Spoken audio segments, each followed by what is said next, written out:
Hello दोस्तों, last video part में हम लोगों ने यहाँ पे एक ग्राफ प्लॉट किया था जो कि बेस्ड था क्वाड्रेटिक पॉलिनॉमियल के ऊपर।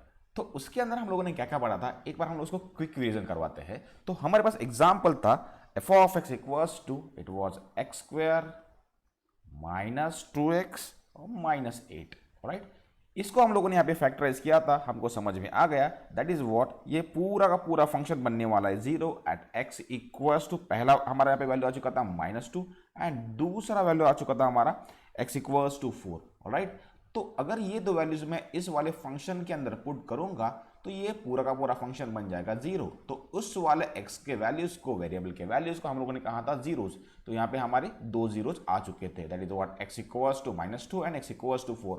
तो इसका मतलब ये निकल के आया था यहाँ पे कि जो भी हम लोग ग्राफ प्लॉट करने वाले हैं वो उसको x एक्सिस में -2 पे और x इक्वल्स टू 4 पे यहाँ पे इंटरसेक्ट करने वाला है फॉर श्योर। राइट, और बाकी जो पॉइंट्स हमको यहाँ पे मिले थे, हम लोगों ने जो भी यहाँ पे पॉइंट्स एज्यूम किए थे उसका हम लोगों ने यहाँ पे स्केच प्लॉट किया था। चलो उसको एक बार हम लोग फटाक से देख लेते हैं।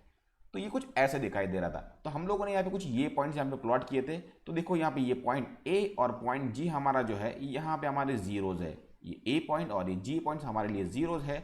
वेयर बाकी पॉइंट्स हम लोगों ने यहाँ पे जो प्लॉट किए हैं, हम लोगों ने डिफरेंट वैल्यूज ऑफ एक्स वहाँ पे पुट किए थे और हमको एफ ऑफ एक्स का कुछ वैल्यूज मिलकर हमको कुछ यहाँ पे पॉइंट्स हम लोगों ने कंसिडर किए थे, उसको मैंने ऐसे प्लॉट किया तो ये मिल गया हमको एक यू टाइप स्ट्रक्चर। और इस यू टाइप स्ट्रक्चर को हम लोग कहा था कि पैराबोला, तो इसको हम लोगों ने कहा था ये हमारा पैराबोला है। ओके, और आपको पता होना चाहिए कि पैराबोला जहां से इस पूरे स्ट्रक्चर को दो इक्वल पार्ट में डिवाइड करेगा उस वाले पार्ट को हम लोग कहते हैं vertex of parabola. Like what, इस पैराबोला को ये पॉइंट, मतलब ये वाला पॉइंट इसको दो पार्ट में डिवाइड करेगा, तो इसको हम लोग कहेंगे वर्टेक्स ऑफ पैराबोला। तो ये उसके दो सिमेट्रिकल पार्ट है। सिमिलरली जो हम लोगों ने प्लॉट किया था उसके अंदर वर्टेक्स ऑफ पैराबोला कुछ यहाँ पे दिखाई दे रहा था हम लोगों को। राइट, तो इसने उसको दो पार्ट में यहाँ पे डिवाइड किया था, ये वाला पहला पार्ट और ये दूसरा पार्ट, तो ये बन गया था हमारा वर्टेक्स ऑफ पैराबोला।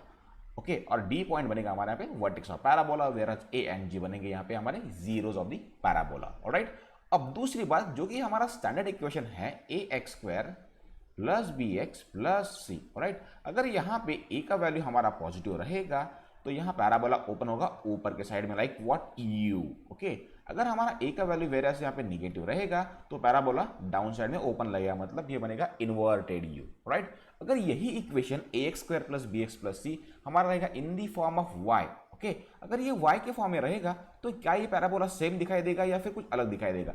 तो चलो उसके ऊपर भी एक बार हम लोग बात कर लेते हैं। तो मैं यहाँ पे स्टैंडर्ड फॉर्म ले लेता हूँ in the form of y, that is what A Y square plus B Y plus C equals to let's say F of Y, या फिर इसको हम लोग बोलेंगे x।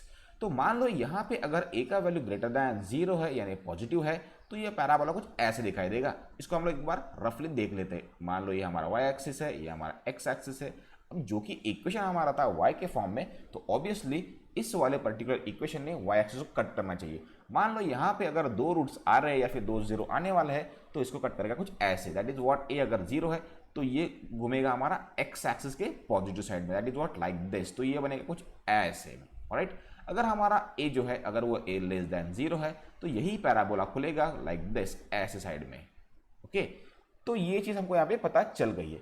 तो चलो एक बहुत बढ़िया एग्जांपल लेंगे और उसको हम लोग और एक बढ़िया सा स्केच हम लोग प्लॉट करने वाले हैं। ऑलराइट, तो हमारे पास यहाँ पे एग्जांपल है f of x equals to 3 minus 2x minus x square.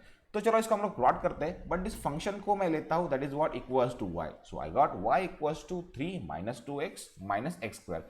तो चलो क्यों ना इसके हम लोग पहले ओरली जीरोस हम लोग यहाँ पे फाइंड आउट कर सकते हैं। तो जीरोस फाइंड आउट करने का तरीका हमारे पास फैक्टराइजेशन मेथड से भी हो सकता है या फिर आप उसको ओरली भी कर सकते हो। जैसे कि इक्वेशन छोटे हैं तो हम लोग उसको ओरली भी सॉर्ट आउट कर सकते हैं। अगर मान लो मैंने यहाँ पे x इक्वल्स टू -3 पुट किया, देखो मैं पुट करके देखूंगा x इक्वल्स टू -3 इस वाले इक्वेशन के अंदर, तो हमारा y का वैल्यू क्या बनेगा? तो x इक्वल्स टू -3 पुट करूंगा तो y बनेगा 0, और अगर मैं यहाँ पे x इक्वल्स टू 1 पुट करूंगा तो फिर से मेरा y बनेगा यहाँ पे 0, तो y बनेगा हमारा यहाँ पे 0। तो हमारे पास दो जीरो आ चुके हैं, तो zero that x equals to -3 and zero that x equals to 1। तो कहने का मतलब ये है जो भी हम लोग स्केच प्लॉट करने वाला है तो उसको ये x एक्सिस को या इन दो पॉइंट्स में डिवाइड करने वाला है फॉर श्योर। ऑलराइट, अब हम लोग कुछ अलग वैल्यूज भी यहाँ पे अज्यूम कर सकते हैं जो कि हम लोग को स्केच के लिए बहुत ज्यादा इंपॉर्टेंट है। ओके, अब हम लोगों ने एक चीज यहां पे डिफाइन किया था कि हम लोगों ने डिस्क्रिमिनेंट की बात किया था। डिस्क्रिमिनेंट को हम लोगों ने बोला था कैपिटल डी, ऑलराइट। तो कैपिटल डी हमारा होता है यहाँ पे डिस्क्रिमिनेंट। तो डी इक्वल्स टू हम लोगों ने बोला था b square minus 4ac, alright. अब डी अगर हमारा ग्रेटर देन 0 है तो हम लोगों को मिलने वाले जीरोज यानी रूट्स रहेंगे डिस्टिंक्ट, और ये रहेंगे हमारे 2, और ये रियल रहेंगे। अगर डी इक्वल्स टू 0 है तो रूट्स फिर से 2 मिलेंगे, बट वो एक ही मतलब सेम रहेंगे या फिर आइडेंटिकल रहेंगे। इसको हम लोग कहेंगे हमको आइडेंटिकल रूट्स, ओके। अगर डी लेस देन 0 है तो हमको यहाँ पे रूट्स इमेजिनरी मिलेंगे, मतलब एक्स के फॉर्म में रूट्स नहीं मिलेंगे, रूट्स आर इमेजिनरी। तो ये भी हम लोगों ने डिस्कस किया था, ओके। तो क्या इसके ऊपर से भी हम लोग इसको जज कर सकते हैं? तो देखो यहाँ पे जो भी हमारा इक्वेशन था, यहाँ पे ए का वैल्यू हमारा -1 है, बी इक्वल्स टू हमारा -2 है, एंड सी इक्वल्स टू 3 है। तो चलो चेक करते हैं डी कितना है। तो बी हमारा -2 का स्क्वायर 4, ये -4 इंटू ए कितना है हमारा -1 बन गया हमारे प्लस यहाँ पे, और सी है हमारा 3। तो ऑब्वियसली ये बनेगा 4 × 12, 12 + 4 बन गया हमारा 16। तो डी जैसे कि हमारा ग्रेटर देन 0 है तो रूट्स हमारे 2 बनेंगे, और दोनों भी रहेंगे रियल एंड डिस्टिंक्ट, मतलब अलग अलग होने चाहिए। तो देखो हमारे पास x = -3 और x = 1 दोनों भी अलग रूट्स आ चुके हैं। तो चलो इसको प्लॉट करके देखते हैं एक बार ये कैसे दिखाई देगा। तो यहाँ पे मैंने ऑलरेडी यहाँ पे एक्स वाई प्लेन बना के रखा हुआ है, और यहाँ पे एक चार्ट के अंदर हम लोगों ने डिफरेंट वैल्यूज एक्स की एज्यूम की है, और उसके लिए y यानी फंक्शन हमारा क्या चेंज होगा एक बार हम लोग चेक करते हैं। जैसे कि हम लोगों ने अभी यहाँ पे देखा था कि x = -3 पे y हमारा 0 बन गया था, और दूसरा वैल्यू था x = 1 पे भी हमारा y वैल्यू 0 बन गया था। तो मैंने यहाँ पे भी 0 लिख दिया, ऑलराइट। अगर मैं x = -4 पुट करूँ तो y क्या बनना चाहिए? तो y बनना चाहिए हमारा -5। अगर मैं x = -2 पुट करूंगा तो यहाँ पे ये बनेगा 3, -1 के लिए बनेगा ये 4, 0 के लिए बनेगा 3, 2 के लिए बनना चाहिए -5, 3 के लिए बनना चाहिए -12, ओके, एंड 4 के लिए बनना चाहिए -21।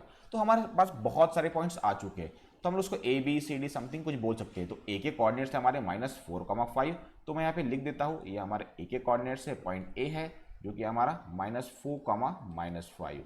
ये हमारा बी पॉइंट है, उसके कोऑर्डिनेट्स हमारे -3, 0, ये हमारा सी है, -2, 3, ये हमारा डी है, ये ई है, ये एफ है, ये जी है, और ये एच है, and last one is I. तो चलो एक बार हम लोग पॉइंट्स मार्क कर लेते हैं, और उसके बाद उसको हम लोग यहाँ पे प्लॉट कर। तो जैसे कि आप लोग देख पाओगे यहाँ पे मैंने पॉइंट्स प्लॉट किए हैं, ये ए है, ये b c d e f g h i, और ये नया पॉइंट जे है। तो यहाँ पे जीरोज हमको कौन से 2 पॉइंट पे मिले थे? तो जीरोज हमको यहाँ पे मिले थे -3, 0 मतलब पॉइंट बी पे, और दूसरा था हमारा 1, 0 मतलब पॉइंट एफ पे। तो चलो चेक करते हैं बी कहाँ पे। तो बी पॉइंट हमारा फिर से यहाँ पे दिखाई दे रहा है हम लोग को एक्स एक्सिस पे, और ऑब्वियसली एफ पॉइंट भी हमारा एक्स एक्सिस पे। तो 0 का मतलब ये है फिर से कि यहाँ पे वो एक्स एक्सिस को कट करेगा, जो कि हमारा लाइन या फिर हमारा ग्राफ। तो चलो इसको हम लोग एक बार स्मूथली ज्वाइन कर देते हैं, तो बन जाएगा हमारा नया वाला ग्राफ। ये ज्वाइन करने के बाद कुछ ऐसे दिखाई दे रहा है। तो चलो इसके ऊपर से कुछ एनालिसिस कर लेते हैं। तो ये पॉइंट बी और पॉइंट एफ बन गए हम लोगों का यहाँ पे जीरोज, डी बन गया हमारा वर्टेक्स, और डी के कोऑर्डिनेट्स क्या होने चाहिए? होने चाहिए -1, 4, राइट। ये बनने चाहिए हमारे यहाँ पे -1, 4, राइट। यहाँ से इस पॉइंट डी से इस पर्टिकुलर पैराबोला को 2 इक्वल पार्ट में डिवाइड किया है। चलो वो वाला लाइन भी आप लोग यहाँ पे प्लॉट करके देख सकते हैं। अगर मैं इसको ड्रॉ करूँ थ्रू डी, तो वो डी इन दोनों को इक्वल पार्ट में डिवाइड करेगा। ये दोनों पार्ट कौन से रहेंगे? तो ये पहला पार्ट हमारा ये वाला रहेगा, जो कि सिमेट्रिकल है अबाउट दिस पार्ट, ओके। और दूसरी बात क्या है, अगर हम उसको चेक करेंगे तो यहाँ पे ये ग्राफ का जो ओरिएंटेशन है ये उल्टा हो गया, मतलब ये इन्वर्टेड यू है। तो कैसे हो गया? तो चलो y = -3 - 2x - x² हमारे यहाँ पे इक्वेशन था, और यहाँ पे अगर मैं इसको कंपेयर करूँ स्टैंडर्ड फॉर्म के साथ, that is what y = ax² + bx + c। जैसे कि a आपका यहाँ पे -1 निकल के आ रहा है, इसीलिए इस ग्राफ का ओरिएंटेशन हो गया हमारा इन्वर्टेड यू। अगर ये a = +1 रहता, यानी पॉजिटिव साइन रहता, ग्रेटर देन 0 रहता, तो अगर ये रहेगा हमारा सीधा यू, ओके। इसलिए ग्राफ हमारा इन्वर्टेड यू हो चुका है। और जैसे कि हमारे यहाँ पे 2 जीरो जो कि अलग इन वैल्यू है, अलग अलग है, तो यहाँ पे हम लोगों को जीरो जो है वो अलग अलग मिल चुके हैं, ओके। सो आई होप आपको ये सब कुछ समझ में आ गया होगा। Thank you very much.